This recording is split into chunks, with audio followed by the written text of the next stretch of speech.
آنکھوں والے کھائیں گے نہ کبھی یہ دھوکا،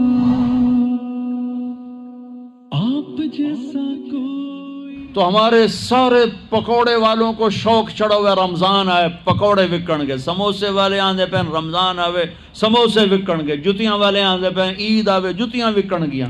وہ کسی کو یہ شوق ہی نہیں کہ بخشش ہوگی، اللہ راضی ہوگا، جنت ملے گی، اللہ کی محبت میں بھوک لگے گی، اللہ کے عشق میں پیاس لگے گی۔ وہ بھوک اور پیاس کی جو تڑپ اور کسک ہے، پھر ہم ہاتھ اٹھا کے اللہ سے مانگیں گے، ہم کہیں گے یا اللہ، تو عرش کے دروازوں تک میری پکار جائے گی، ساتوں آسمان میری پکار سے گونج اٹھیں گے۔ مجھے یقین ہے کہ میرا اللہ کہتا ہے، میرا نبی فرماتے ہیں کہ اللہ رمضان میں سارے آسمان کے فرشتوں سے فرماتا ہے روزے رکھنے والوں کی دعا پر آمین کہو۔ عرش کے فرشتوں سے اللہ فرماتا ہے میری تسبیح چھوڑ دو، رمضان کے روزے رکھنے والوں کی دعا پر آمین کہو، آمین کہو۔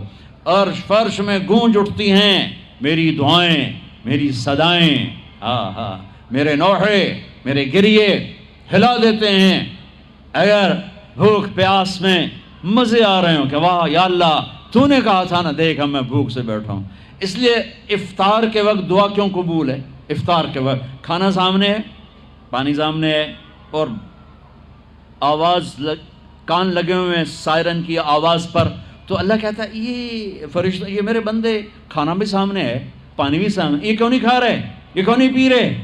بولو کہ یا اللہ تیری محبت، واہ واہ میری محبت، چلو تم گواہ رہو، میں نے معافی، چل میرا بندہ مانگ، کھانے سے پہلے مانگ۔ وہ وقت مانگنے کا ہوتا ہے، پکوڑے کھانے کا نہیں ہوتا، سموسے دکھن کا نہیں ہوتا۔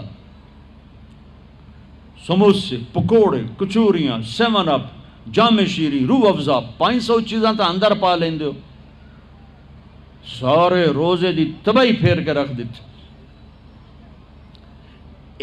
ایک مہینے کے لیے اوور آلنگ ہے، ٹیوننگ ہے، ٹیوننگ، تھوڑا کھاؤ تھوڑا کھاؤ تھوڑا کھاؤ، ٹھنڈے شربت مت پیو، ٹھنڈے شربت مت پیو افطاری کے وقت، بعد میں پینا تو پی لو، این افطاری کے وقت اپنے اوپر ظلم مت کرو۔ سارے دن کا انجن گرم ہے، ایک دم اس کے اوپر برف پھینکتے ہو، تھوڑی دیر صبر کر کے سادہ پانی پی لو، نماز پڑھ لو، پی لو، جام شیری پیو، 7 اپ پیو، جو مرضی پیو، ٹھنڈا پیو، گرم پیو، جو مرضی پیو، لیکن عین روزے کے وقت بچو تلی ہوئی چیزوں سے، کراری چیزوں سے، مسالے دار چیزوں سے، ثقیل چیزوں سے بچو، ہلکا پھلکا رکھو پیٹ کو، ہلکا پھلکا،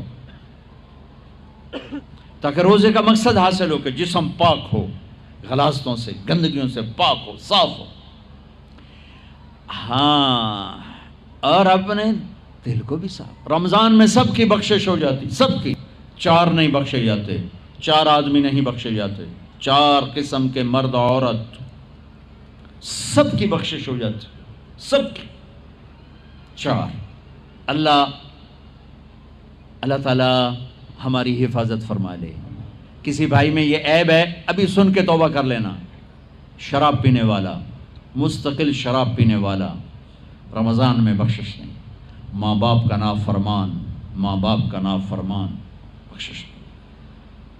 ماں باپ کا نافرمان کے لیے تو میرے نبی نے کہا کہ اللہ ہر گناہ کی سزا موت کے بعد دے گا، ماں باپ کے نافرمان کو یہیں سے شروع کرے گا اور آگے تک لے کے جائے گا، یہاں بھی سزا دے گا اور آگے بھی سزا دے گا۔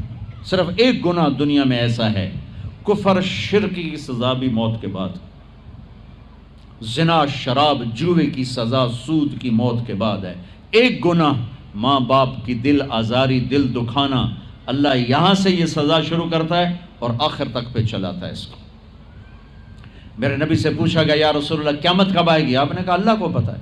کہ کوئی نشانی بتائیں؟ کہ جب ماؤں کو ذلیل کیا جائے گا قیامت آ جائے گی، ماں باپ کا نافرمان۔ تیسرا کون ہے؟ رشتہ داروں سے لڑنے والا، کبھی بھائی سے لڑا، کبھی بہن سے لڑا، کبھی خالہ سے، کبھی چاچے سے، کبھی مامے سے، کبھی تائے سے، کبھی پھوپھے سے، قریبی رشتوں سے لڑنے والا اور تعلق توڑنے والا، اس کی بخشش نہیں ہوگی۔ چوتھا کون ہے؟ کینہ رکھنے والا، کینہ، شحن، ایک ہوتا ہے بغض، ایک ہوتا ہے کینہ۔ شحن، بغض شحن. بغض کیا ہے؟ بغض کیا ہے؟ کہ مجھے انصر بھائی سے نفرت ہے، یہ بغض. اور کینہ کیا ہے؟ کہ میں ان کو نقصان پہنچانا چاہتا ہوں، نفرت کے ساتھ ان کی ٹانگیں کھینچنا چاہتا ہوں، اس کو کینہ کہتے ہیں. تو یہ 4 برائیاں معاف نہیں ہیں. ہاں کوئی توبہ کرے تو سب معاف ہوگا، سب معاف ہوگا، سب معاف ہوگا. تو اللہ نے ہمیں رمضان کا مہینہ دیا ہے، جہنم کے دروازے بند ہو جائیں گے، جنت کے دروازے کھل جائیں گے، فرض 70 فرض کے برابر ہو جائے گا، نفل فرضوں کے برابر ہو جائے گا.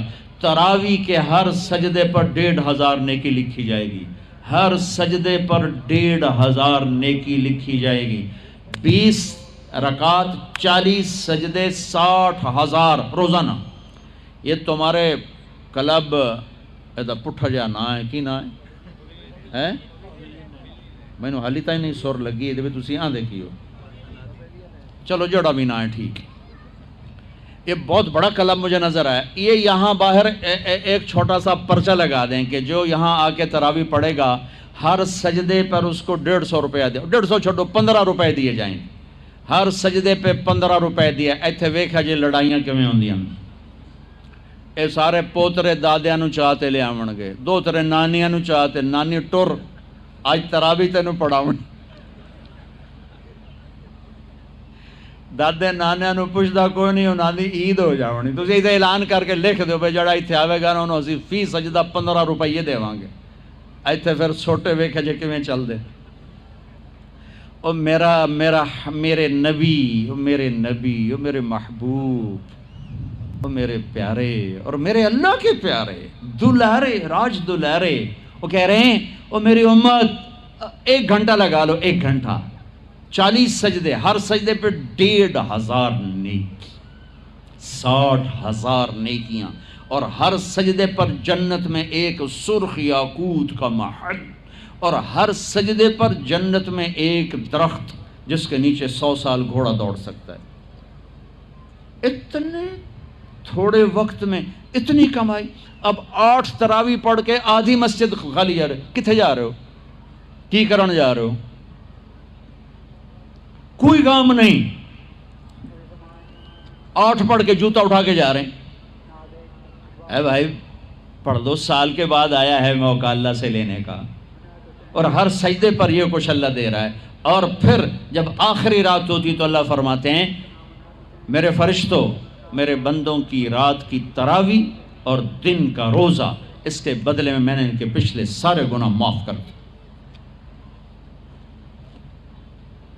اور آسمان پہ ایک فرشتہ اعلان کرتا ہے یا باغ الخیر ابشر و اقبل، اے بھلائی کے چاہنے والے آگے بڑھ خوشخبری ہو، اور اے برائی کے کرنے والے بس کر اور واپس ہو. اور اللہ کا عرش مستقل پہلے آسمان پہ آ جاتا ہے. عرفات کے دن صرف عرفہ کے دن پہلے آسمان پر، لیکن رمضان میں پورا رمضان عرش پہلے آسمان پر. اور میرے اللہ کا اعلان ہے کوئی بخشش چاہنے والا، ہے کوئی توبہ کرنے والا، ہے کوئی رزق لینے والا، ہے کوئی سوال کرنے والا، ہے کوئی دنیا اور آخرت کی حاجت لینے والا، ہے کوئی مانگنے والا. ہر وقت اللہ کی طرف سے اعلان ہوتا ہے اس مہینے کو بناؤ، دنیا کماؤ، حلال کمانا. کوئی میں تو ویسے مذاقن کہہ رہا ہوں، ہر ایک دنیا کمانا کوئی منع تھوڑا ہی، حلال کمانا کوئی منع تھوڑا ہی ہے. لیکن ایسی کمائی میں نہ لگو کہ روزے پہ زد پڑے، تراویح پہ زد پڑے، تلاوت پہ زد پڑے. میرے نبی پاک صلی اللہ تعالی علیہ وسلم رمضان میں قرآن کی تلاوت بڑھا دیتے تھے. قرآن رمضان کا سب سے بڑا وظیفہ، جی کوئی وظیفہ دسو، کوئی وظیفہ دسو. لوگ پوچھتے ہیں جی رمضان کا کوئی خاص وظیفہ بتا رہا ہوں. رمضان کا خاص وظیفہ قرآن کی تلاوت، رمضان کا خاص وظیفہ قرآن کی تلاوت، قرآن کی تلاوت، قرآن کی تلاوت. جتنا پڑھ سکتے ہو پڑھتے جاؤ، پڑھتے جاؤ، پڑھتے جاؤ، پڑھتے جاؤ. میرا ایک ساتھی ہے مولوی ثناء اللہ، وہ 1 دن میں پورا قرآن ختم کرتا ہے. 1 دن میں پورا قرآن، 1 دن میں پورا قرآن. پورے رمضان میں 30 قرآن ختم کر دیتے. سوائے اس کے بیمار ہو جائے تو کوئی بیمار ہو جائے تو 10 پارے، ورنہ پورا قرآن رمضان، قرآن پورا قرآن. تو چلو ہم پورا قرآن نہیں پڑھتے، کچھ تو پڑھو. سارا سال نہیں پڑھا، کچھ تو پڑھو.